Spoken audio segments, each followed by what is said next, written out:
দর্শক, আজকে সিএমএম আদালতে আমাদের সহকর্মী মহিম মিজান খবর সংগ্রহ করছেন। সেখানে আনিসুল হক, সাবেক আইনমন্ত্রী এবং প্রধানমন্ত্রীর বেসরকারি উন্নয়ন বিষয়ক উপদেষ্টা সালমান এফ রহমান, তাকে আনার কথা রয়েছে। সবশেষ কী পরিস্থিতি, কখন তারা আসবেন, সেই বিষয়ে তথ্য নিয়ে আমাদের সাথে যুক্ত হয়েছেন তিনি। আমরা তার কাছে যাচ্ছি।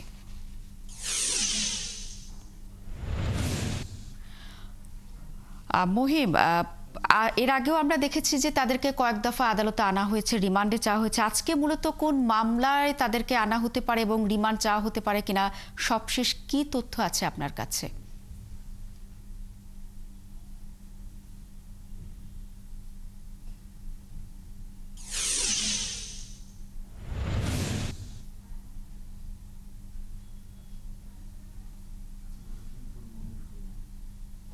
শ্রাবণী, আসলে সকালে আনিসুল হক, সাবেক আইনমন্ত্রী, তাকে সিএমএম আদালতে আনা হয়।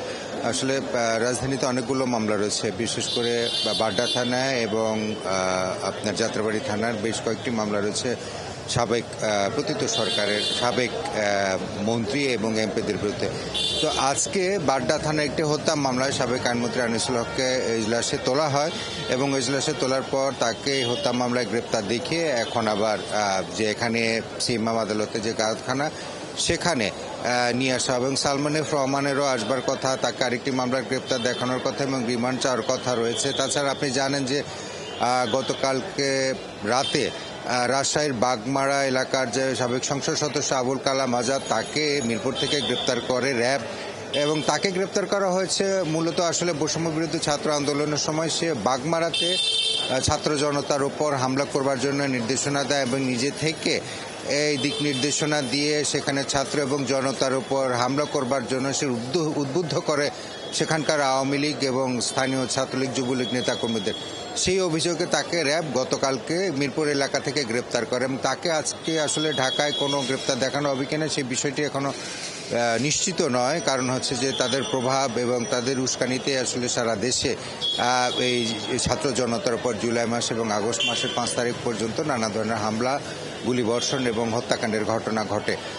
এই কারণে আসলে তাকে রাজধানীর কোনো মামলায় গ্রেপ্তার দেখাবে কিনা সেই বিষয়টি এখনো পর্যন্ত আমাদেরকে নিশ্চিত করতে পারেনি জিআর ঢাকার যে আদালতের সিএমএম আদালতের জিআর সেকশন। কারণ এর আগে আপনি জানেন যে টিপু মুন্সিকে 2022 সালের খুলনার একটি মামলায় গ্রেপ্তার দেখালো, কিন্তু গতকালকে তাকে সিএমএম আদালতে তোলা হয়েছে ঢাকার একটি হত্যা মামলা। সেই কারণে আসলে যে তাকে আবুল কালাম আজাদ, যে বাগমারার সংসদ সদস্য, তাকে এখনো পর্যন্ত ঢাকার কোনো মামলায় গ্রেপ্তার দেখানো হবে কিনা সেই বিষয়তে এত নিশ্চিত হতে পারেনি। পক্ষান্তরে সকাল থেকে কিন্তু আওয়ামী লীগ সরকারের সময় থাকা নেতাকর্মী এবং এমপি এবং সাবেক মন্ত্রীদের আনা হচ্ছে এবং আনা হয়েছে এবং বিভিন্ন মামলা তাদের গ্রেপ্তার দেখানো হচ্ছে। এখনো পর্যন্ত রিমান্ড চাওয়া হয়নি। আমরা পরবর্তীতে কোনো আপডেট তথ্য জানলে অবশ্যই আপনার মাধ্যমে দর্শকদেরকে জানাবো। মহিমিজান, আমরা আপনার মাধ্যমে জানলাম যে সিএমএম আদালতে আজকে নানা রকম আছে, শুনানি আছে এবং কেউ আসছেন এবং কারোর বিরুদ্ধে মামলা হবে কিনা সেটি নিশ্চিত নয়। সবশেষ তথ্য নিশ্চয়ই আপনি জেনে দর্শকদের জানাবেন। ধন্যবাদ।